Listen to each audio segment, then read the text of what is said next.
Hello दोस्तों। आज का हमारा टॉपिक है व्रक्काणु नेफ्रॉन। पर इसको स्टार्ट करने से पहले क्या आप जानते हैं कि हमारी किडनी एक वाटर फिल्टर की तरह काम करती है और ये एक दिन में 180 लीटर फिल्टर कर देती है। पर हम तो एक दिन में मात्र 1.5 से 2 लीटर ही यूरिनेशन मूत्र विसर्जन करते हैं। तो फिर ऐसा कैसे? तो इसको जानने के लिए स्वागत है आपका हमारे YouTube चैनल ज्ञान अध्ययन अकेडमी में। पर इसको शुरू करने से पहले एक बात समझिए कि हमारे शरीर में क्या होता है। जो खून है वो आर्टरी के जरिए क्या होता है, किडनी के अंदर आता है और किडनी के अंदर आने के बाद उसका क्या होता है, फिल्ट्रेशन होता है। और फिल्ट्रेशन होने के बाद जो वेन्स है उनके जरिए खून क्या होता है, निकल जाता है। अब खून के इस तरह से निकलने के बाद हमारा जो क्या कहते हैं कचरा होता है, वो कचरा क्या होता है, वो कचरा इधर के हिस्से में रीनल पेपिला में क्या होता है, आता है। फिर रीनल पेपिला से ये रीनल पेल्विस में जाता है और रीनल पेल्विस के बाद ये कहाँ जाता है, यूरेटर में जाता है। यूरेटर यानी मूत्र नालिका। और उसके बाद यूरिनरी ब्लैडर में ये जाता है, मूत्राशय में जाता है और फिर मूत्र मार्ग यूरेथ्रा से बाहर हो जाता है। इसके बारे में डिटेल में जानने के लिए ऊपर वाले आई बटन पर क्लिक करें। अब अगर हम बात करें, इस तरीके से कचरा जो है वो किडनी से क्या हो जाता है, बाहर हो जाता है।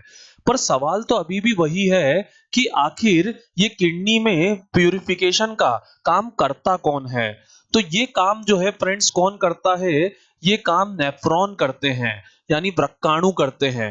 अब सवाल उठता है कि हमारी एक किडनी के अंदर कितने नेफ्रॉन होते हैं, कितने व्रक्काणु होते हैं। तो 1, 2, 10, 100, 1000 नहीं दोस्तों, पूरे के पूरे 10 लाख। एक किडनी में पूरे 10 लाख नेफ्रॉन्स होते हैं। और ये नेफ्रॉन जो है, यही क्या है, यही किडनी की संरचनात्मक और क्रियात्मक इकाई है, स्ट्रक्चरल और फंक्शनल यूनिट है। यही नेफ्रॉन सेल की तरह किडनी में क्या कहते हैं, सारा काम जो है वो करते हैं। अब पहला सवाल उठता है कि ये किडनी में होते कहाँ हैं। तो किडनी में देखिए दोस्तों, किडनी में जो सबसे आगे का हिस्सा होता है, ये क्या कहलाता है, ये वाला हिस्सा हरा वाला, ये देखिए कॉर्टेक्स कहलाता है।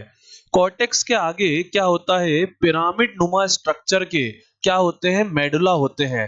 और इन्हीं मेडुला और कॉर्टेक्स के बीच में क्या होता है, किडनी जो है वो, इस किडनी जो है उसमें नेफ्रॉन जो है वो स्थित होता है।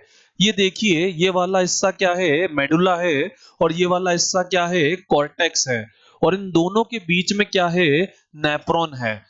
अब नेफ्रॉन में अगर मैं बात करूं तो इसका स्ट्रक्चर कैसा होता है, सबसे पहले हमें ये समझना होगा। हमें दो चीजें एग्जाम में पूछी जाती है, एक स्ट्रक्चर पूछा जाता है और दूसरा इसके फंक्शन पूछे जाते हैं। और यहीं से हमारे जेल पहरी जैसी एग्जामों के लिए ऑब्जेक्टिव भी निकलते हैं। तो नेफ्रॉन को हम दो भागों में बांट सकते हैं। एक ही सबसे आगे वाला इसका मुंह वाला स्ट्रक्चर और दूसरा इसके पीछे वाला ये नलियों वाला स्ट्रक्चर। अब जो सबसे आगे वाला मुंह वाला स्ट्रक्चर है, इसको दोस्तों क्या कहते हैं, इसको मालपीजियन बॉडी कहते हैं। सर ये क्या होता है, समझिएगा दोस्तों, जिन्होंने डिस्कवरी करी थी उनके नाम पर यह नाम रखा गया है। अब मालपीजियन बॉडी जो है ये दो भागों में बटी होती है। एक भाग क्या होता है, ग्लोमेरुलस होता है और दूसरा भाग क्या होता है, बोमेन कैप्सूल होता है। अब समझेगा दोस्तों, जब अगर खून जब इधर आता है तो वो सबसे पहले कहाँ आता है, इस हिस्से में आता है। ये देखिए नंबर 1 इसमें आता है। इसमें जब आता है तो खून जो है इधर अंदर जाता है। अब अंदर जब जाता है तो वो किस में आता है, आर्टरी में आता है। तो जो आर्टरी अंदर जाती है उसका नाम क्या है, अभिवाही, यानी एफरेंट आर्ट्रियोल। और जो आर्टरी यहां से बाहर निकलती है उसका नाम क्या है, अपवाही, यानी इफरेंट आर्ट्रियोल। ध्यान दीजिएगा, दोनों आर्टरी है, दोनों में कोई वेन नहीं है, क्योंकि दोनों की दोनों से क्या होता है, खून पूरा साफ नहीं हो जाता है। ये देखिए जरा, यहां पर ये आर्टरी आई, यहां पर ये आर्टरी निकली और आर्टरी के निकलने के बाद खून की और क्या होती है, सफाई होती है। उसके बाद वो कहाँ जाता है, वेन में जाता है। तो दोनों क्या है, आर्टरी हैं, पर एक पास आने वाली है और एक दूर जाने वाली। पास आने वाली अभिवाही, दूर जाने वाली अपवाही। अब इन आर्टरीज में समझेगा, जो पहले वाली आर्टरी है वो कैसी होती है, मोटी होती है, और जो ये बाद वाली आर्टरी है ये कैसी होती है, पतली होती है। अब मुझे बताइए, एक मोटा पाइप है जिसमें आप मलाई वाला दूध लेके चल रहे हैं, और वो पाइप आगे से क्या हो जाए, एकदम से पतला हो जाए। अब एकदम से अगर पाइप जो है पतला हो जाएगा, तो मुझे बताइए उस पाइप में से क्या निकल जाएगा। तो बिल्कुल उस पाइप में से जो पतला पतला तरल भाग है वो क्या हो जाएगा, निकल जाएगा, और बीच में क्या रह जाएगी, गाढ़ी गाढ़ी मलाई रह जाएगी। तो इसी तरीके से हमारे खून का भी क्या होता है, फिल्ट्रेशन होता है। खून जो है उसमें क्या होता है, उसमें बड़े पार्टिकल्स होते हैं और साथ ही साथ स्मॉल पार्टिकल भी होते हैं। बड़े पार्टिकल जैसे कि क्या होते हैं, आरबीसी, और स्मॉल पार्टिकल जैसे कि क्या होते हैं, यूरिया, ग्लूकोज वगैरह। तो जो यूरिया है, ग्लूकोज है, इसके अलावा हम बात करें तो जो अमीनो एसिड है, सोडियम है, ये सब क्या हो जाता है, ये सब जो है इधर छन जाता है, क्योंकि ये कैसे पार्टिकल है, छोटे पार्टिकल है। और छन के ये कहाँ चला जाता है, छन के ये चला जाता है किसमें, इस कैप्सूल में। ये कैप्सूल क्या कहलाता है, बोमेन कैप्सूल कहलाता है, जो किसके जैसा है, जो कि एक कप के जैसा ही नजर आता है। अब आप कहोगे बोमेन क्यों, तो ये वो व्यक्ति थे जिन्होंने इसकी खोज करी थी, इसीलिए बोमेन कैप्सूल है। और इसके अंदर क्या है, ग्लोमेरुलस है, जो कि क्या है, एक प्रकार का गुच्छा है। किसका गुच्छा है, आर्टरीज का ही, जो ब्रांचेस है छोटी छोटी, उनका गुच्छा है। इसमें डिफ्यूजन के माध्यम से क्या हो रहा है, ऑस्मोसिस के माध्यम से क्या हो रहा है, फिल्ट्रेशन हो रहा है। और जो फिल्ट्रेट बोमेन कैप्सूल में आ रहा है, उस फिल्ट्रेट को क्या कहा जाता है, उसको ग्लोमेरुलर, उसको ग्लोमेरुलर फिल्ट्रेट कहा जाता है, यानी ग्लोमेरुलर निस्यंद कहा जाता है। और ये प्रोसेस पूरा क्या कहलाता है, अल्ट्रा फिल्ट्रेशन कहलाता है, परा निस्यंदन कहलाता है। जो खून की सफाई होती है, असल में उस सफाई में क्या बनता है दोस्तों, यूरिन बनता है। और ये यूरिन जो है कितने चरणों में बनता है, 3 स्टेजेस में, 3 चरणों में बनता है। जिसमें पहली स्टेज कहाँ होती है, ग्लोमेरुलस में होती है, या फिर मालपीजियन बॉडी में होती है। मालपीजियन बॉडी क्या है, नेफ्रॉन का पहले वाला आगे वाला हिस्सा है। अब लेकिन एक सवाल है मेरा, मैंने जैसे बात करी यूरिया की, चलिए ये तो जहरीली चीज है, इसको हमें शरीर से बाहर निकालना ही है, पर ये ग्लूकोज और अमीनो एसिड, क्या ये हमारे काम के नहीं है, या फिर इसके अलावा सोडियम क्लोराइड, क्या ये हमारे काम के नहीं है, बिल्कुल ये हमारे बहुत काम के हैं। तो इसलिए जो इसके पीछे वाला हिस्सा है, उसमें क्या होता है, इनको वापस से खून के अंदर डाला जाता है। जो पीछे वाला हिस्सा है, देखिए इस डायग्राम में आपको क्लियरली दिख रहा होगा। इस डायग्राम में ये जो पीछे वाला हिस्सा है, देखिए जो ट्यूब जैसा है, इसमें क्या होता है, इसमें वापस से ऑब्जॉर्प्शन होता है। इस ट्यूब की अगर हम बात करें दोस्तों, ये ट्यूब 3 भागों में बटा हुआ है। पहला क्या है, पीसीटी, दूसरा क्या है, हेनले लूप, और तीसरा क्या है, डीसीटी। सर ये नाम बिल्कुल समझ नहीं आ रहे। तो समझिएगा, जो सबसे पहला भाग है वो कौन सा है, ये सबसे पास का जो ये गुच्छेदार भाग है, देखिए ये पास का गुच्छेदार भाग, ये क्या है, सबसे पहला भाग है। अब ये क्योंकि बोमेन कैप्सूल के पास है, इसीलिए इसे क्या बोला जाता है, प्रॉक्सिमल, यानी समीपस्थ। अब देखिए लास्ट वाले को क्या बोल रहे हैं, दूरस्थ, यानी डिस्टल। इसका मतलब ये क्या होगा, सबसे दूर होगा। तो जो बोमेन कैप्सूल है, ये देखिए उसमें जो सबसे दूर वाला भाग है वो क्या कहलाता है, वो डीसीटी, यानी डिस्टल कॉन्वोल्यूटेड ट्यूब्यूल कहलाता है। सर प्रॉक्सिमल डिस्टल ठीक है, कॉन्वोल्यूटेड मतलब क्या, कॉन्वोल्यूटेड का मतलब होता है कुंडली रूप में, जो कैसा हो, कर्व शेप में हो। तो ये जो बाद वाला भाग है और शुरुआत वाला भाग है, ये दोनों कैसे हैं, ये दोनों कर्व शेप में है। देखिए जरा ध्यान से, ये बाद वाला और शुरुआत वाला दोनों कर्व रूप में है। तो proximal convoluted tubule, distal convoluted tubule, दूरस्थ कुंडलित नलिका और समीपस्थ कुंडलित नलिका। पर इसके बीच का भाग देखिए, इसके बीच का भाग कैसा है, ये यू आकार का है। अब ये यू आकार का है और साथ ही साथ इसको हम क्या कह सकते हैं, एक प्रकार का लूप जो है इसमें बन रहा है।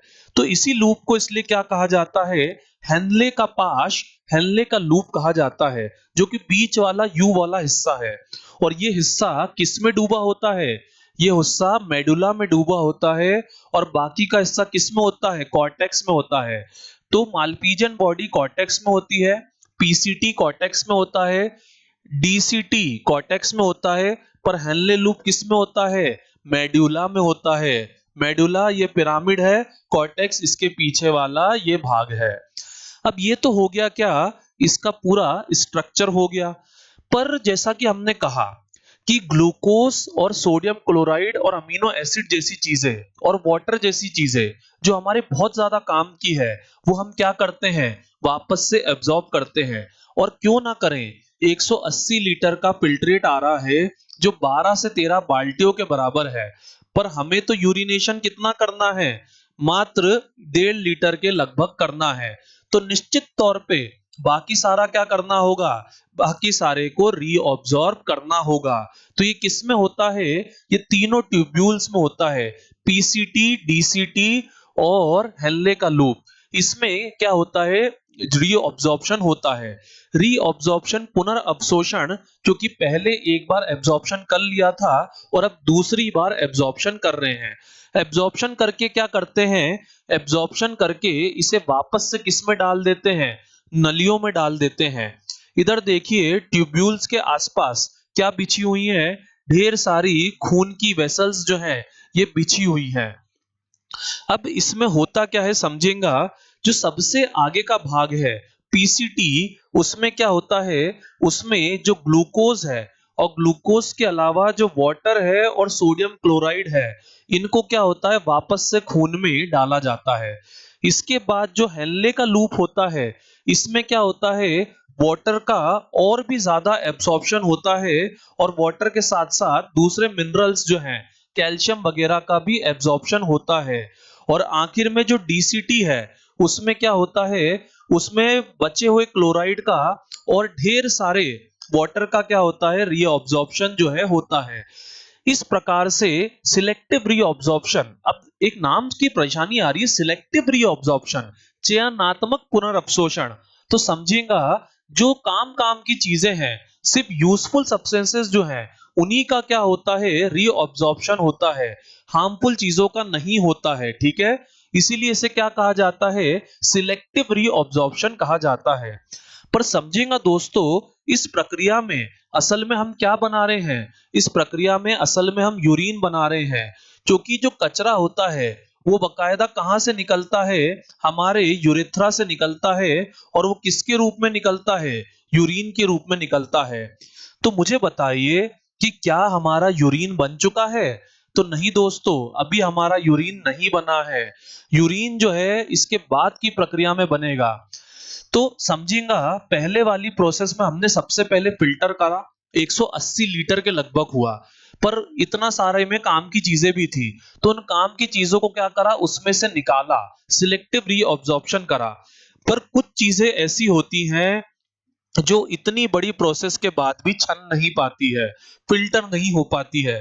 तो ऐसी चीजें जैसे कि पेनिसिलिन ड्रग, जी हाँ, अलेक्जेंडर फ्लेमिंग द्वारा बताया गया दुनिया का पहला ड्रग, जो पहला एंटीबायोटिक, सॉरी। तो पेनिसिलिन ड्रग जो है, या फिर पोटेशियम आयंस जो है, जो कि पहले फिल्टर नहीं हो पाए, ये क्या करे जाते हैं, ध्यान से सुनिएगा, ये क्या करे जाते हैं, ये फिल्टर में मिलाए जाते हैं। मतलब कि यानी इनका क्या होता है, सिक्रीशन करा जाता है, इनको फिल्टर में छोड़ा जाता है। अब पहले वाले से ये कैसे अलग है समझिएगा, सेकंड वाली प्रोसेस में हम क्या कर रहे थे, हम जो है उससे चीजें निकाल रहे थे।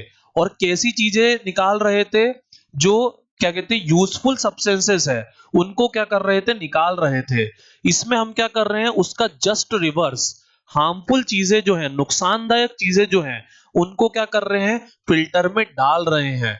और जब ये पूरी प्रक्रिया हो जाती है तो क्या बन जाता है, हमारा यूरिन बन जाता है, जो कि कितना होता है, एक दिन में अनुमान 1.5 से 2 लीटर निकाला जाता है, जो 180 लीटर का लगभग कितना परसेंट है, मात्र जो है 1% जो है होता है।